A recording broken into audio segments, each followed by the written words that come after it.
اپنی گاڑیوں کو ہٹانے پکارا، شبر ستمگر حسین جیت گئے۔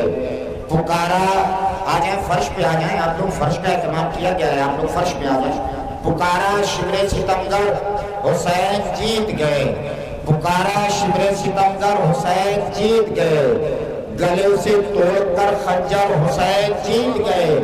یہ سوچ سوچ کے حیرت سے مر رہا تھا یزید، سر اپنا کیسے کٹا کر حسین جیت گئے۔ یہ سوچ سوچ کے حیرت سے مر رہا تھا یزید، سر اپنا کیسے کٹا کر حسین جیت گئے۔ میں ابھی دیکھ رہا ہوں کچھ لوگ وہ کرسی پر بیٹھے ہیں، آ جائیں، فرش کا اہتمام ہو گیا ہے، آپ لوگ یہاں فرش پہ آ جائیں۔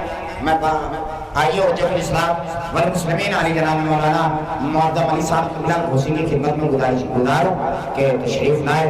قبلہ کی سلامتی کے لیے، آپ لوگ اپنی سلامتی کے لیے، بانیان جلوس کی سلامتی کے لیے اور تمام مومنین کی سلامتی کے لیے باواد بلند صلوات بھیجیں۔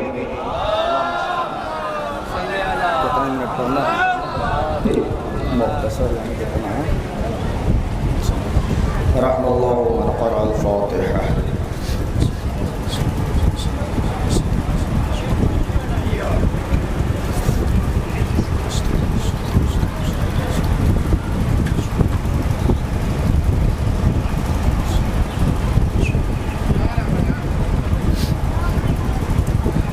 لا حول ولا قوة إلا بالله العلي العظيم۔ أعوذ بالله من الشيطان اللعين الرجيم، بسم الله الرحمن الرحيم۔ الحمد لله الذي هدانا لهذا وما كنا لنهتدي لولا أن هدانا الله۔ لقد جاءت رسل ربنا بالحق، الصلاة والسلام والتحية والإكرام مولانا ابو القاسم محمد وعلى اہل بیتہ الطیبین الطاہرین المعصومین المظلومین ولعنۃ اللہ علی اعدائہم اجمعین من یومنا ھذا الی قیام یوم الدین، اما بعد۔ فقد قال الله تبارك وتعالى في قرآن الكريم وهو أصدق الصادقين وقوله الحق، بسم الله الرحمن الرحيم۔ إنما وليكم الله ورسوله والذين آمنوا الذين يقيمون الصلاة ويؤتون الزكاة وهم راكعون۔ صلوات محمد۔ معزز اور محترم سامعین کرام و ماتمداران سید الشہداء و موادیان مولائے کائنات، یقیناً آپ لوگ مصروف اذان ہیں اور ایام اذان میں یقیناً ہر ایک انسان اپنی اس ذمہ داری کو بخوبی انجام دیتا ہے۔ مختصر سے وقت میں کچھ باتیں آپ لوگوں تک پہنچانا ہے اور پھر اس کے بعد نحو ماتم کا سلسلہ جائے ساری ہوگا۔ ارشاد باری تعالیٰ ہو رہا ہے، انما ولیکم اللہ ورسولہ، تمہارا ولی اللہ ہے اور اس کا رسول ہے۔ والذین آمنوا الذین یقیمون الصلاۃ ویؤتون الزکاۃ وهم راکعون، اور تمہارا ولی وہ ہے کہ جو نماز کو قائم کر رہا ہے اور حالت رکوع میں زکوٰۃ دے رہا ہے۔ یہ قرآن مجید کی وہ آیت کہ جس کو میں نے اس مجلس کے لیے اور مختصر سی تقریر کے لیے عنوان گفتگو قرار دیا، جس کا موضوع ولایت امیر المومنین علیہ السلام ہے۔ اللہم صل علی محمد۔ آپ غور سے دیکھیے، زمانہ یہ پوچھتا ہے اور زمانہ یہ کہتا ہے کہ آپ نے کلمے میں علی ولی اللہ کا اضافہ کیسے کر دیا۔ توجہ کریں تو اس آیت کے ذریعے سے یہ بات ثابت ہو رہی ہے کہ اللہ نے ارشاد فرمایا، انما ولیکم اللہ، تمہارا ولی اللہ ہے۔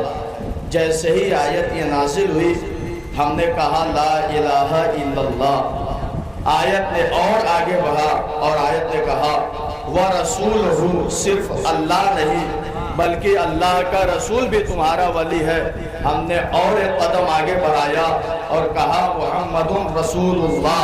اب اگر آیت یہیں پر رک جاتی تو شاید ہمارا کلمہ بھی یہی الذین آمنوا الذین یقیمون الصلاۃ ویؤتون الزکاۃ وهم راکعون، جیسے ہی آگے آیت بڑھی ہم بے ساختہ آگے بڑھنے کے بعد اس جملے کا اقرار کرنے لگے علی ولی اللہ۔ ایک صلوات پڑھیں محمد وآل محمد پر۔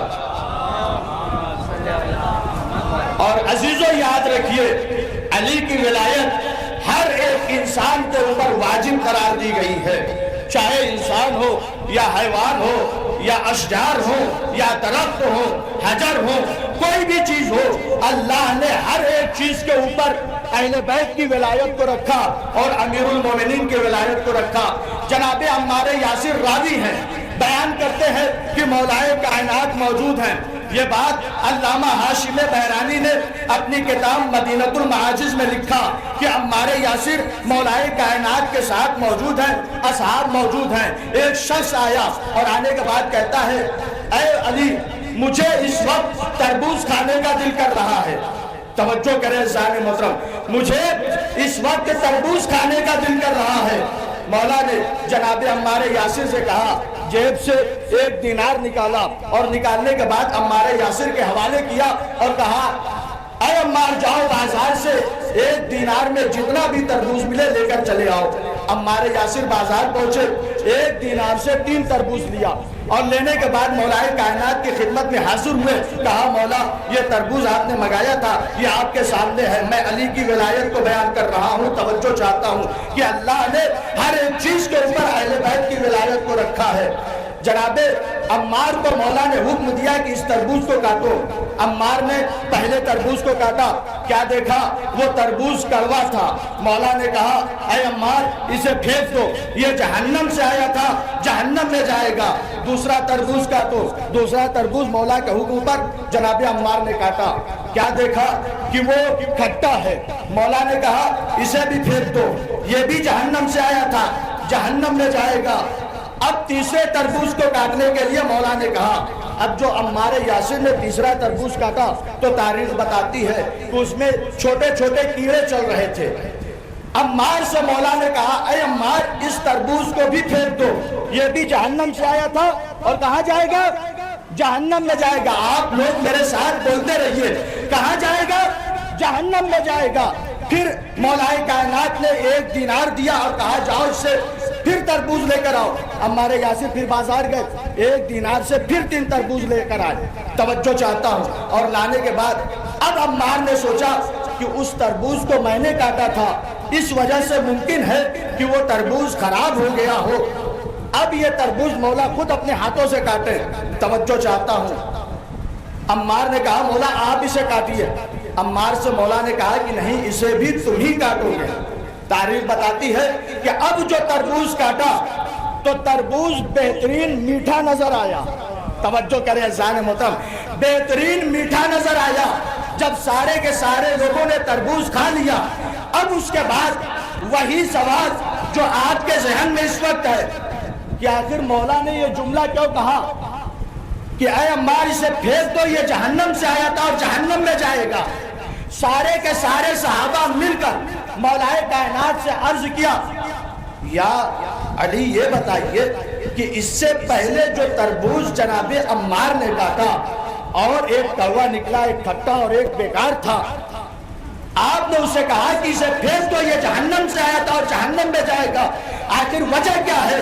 ایک مرتبہ مولائے کائنات نے کہا کہ یاد رکھو جس نے بھی ہماری ولایت کو قبول کیا وہ اچھا ہو گیا، اور جس نے ہماری ولایت کو قبول نہ کیا وہ بیکار ہو گیا۔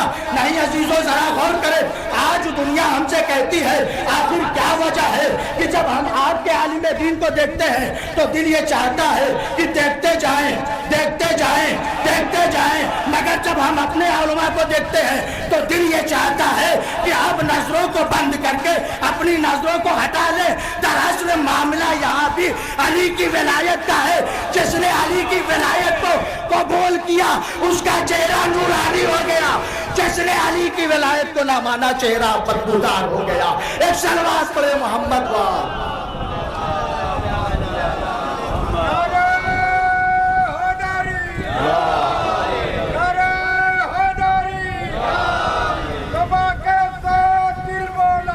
علی مولا، علی مولا، صبا کے ساتھ دل بولا، علی مولا، علی مولا، زمین بولی فلک بولا، علی مولا، علی مولا، زمین بولی فلک بولا، علی مولا، علی مولا، بتا کون ہے پہلا، علی مولا، علی مولا، بتا کون ہے پہلا، علی مولا، علی مولا، ستارہ ٹوٹ کر بولا، علی مولا، علی مولا، نعرہ حیدری، آواز بلند سلوار۔ اللہم صلی اللہ علیہ وسلم۔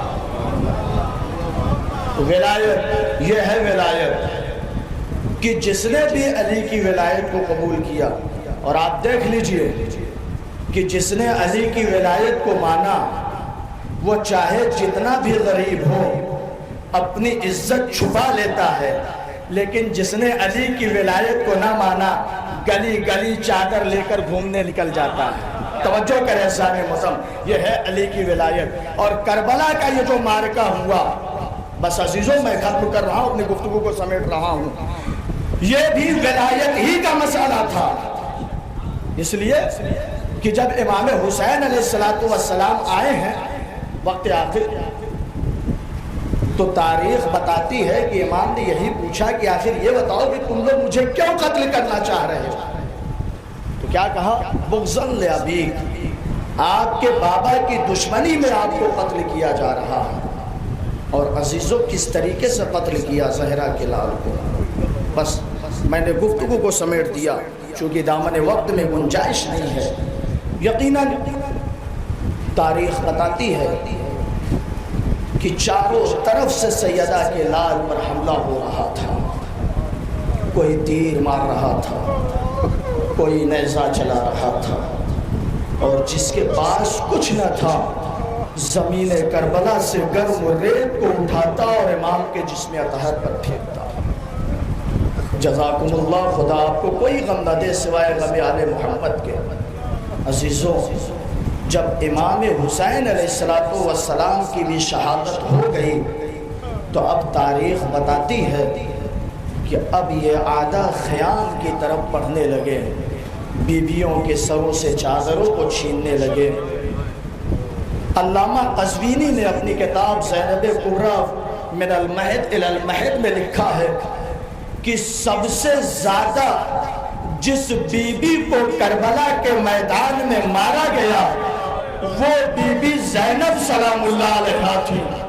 جزاک اللہ، خدا آپ کو کوئی غم نہ دے، وہ بی بی زینب سلام اللہ علیہا تھی۔ اور انہوں نے لکھتے لکھتے لکھا کہ ظالموں نے جناب زینب کو اتنا مارا کہ آپ کے سر کی کھال تازیانوں کے کھانے کی وجہ سے سیاہ پڑ چکی تھی۔ جزاک اللہ، خدا آپ کو کوئی غم نہ دے سوائے غم آل محمد کے۔ ہاں عزیزو، یہ قافلہ اسیر ہو کر 11 محرم کو راہ کوفہ و شام کی طرف نکل پڑا، اور عالم کیا ہے، سب سے زیادہ اہل بیت کو اگر کوئی بات دکھ پہنچاتی تھی وہ یہ کہ جب انہیں کوئی باغی کہتا تھا، جب انہیں کوئی خارجی کہہ کر پکارتا تھا۔ روایت کے جملے ہیں کہ جب یہ قافلہ شام میں داخل ہونے لگا، ابن عتیبہ نامی شخص ہے، مکان میں موجود ہے۔ تاریخ بتاتی ہے کہ جب یہ قافلہ شام میں داخل ہونے لگا تو ڈھول اور تاشے کی آوازیں ابن عتیبہ کے کانوں سے ٹکرائی۔ ابن عتیبہ نے باہر نکل کر لوگوں سے معلوم کیا کہ آخر کون سی بات ہے کہ جس کی وجہ سے ڈھول اور تاشے بجائے جا رہے ہیں۔ لوگوں نے کہا کہ ہمیں تو نہیں معلوم، مگر اتنا ہم نے سنا ہے کہ ایک خارجی اور بادی کا قافلہ ہے کہ جو شام میں لایا جا رہا ہے۔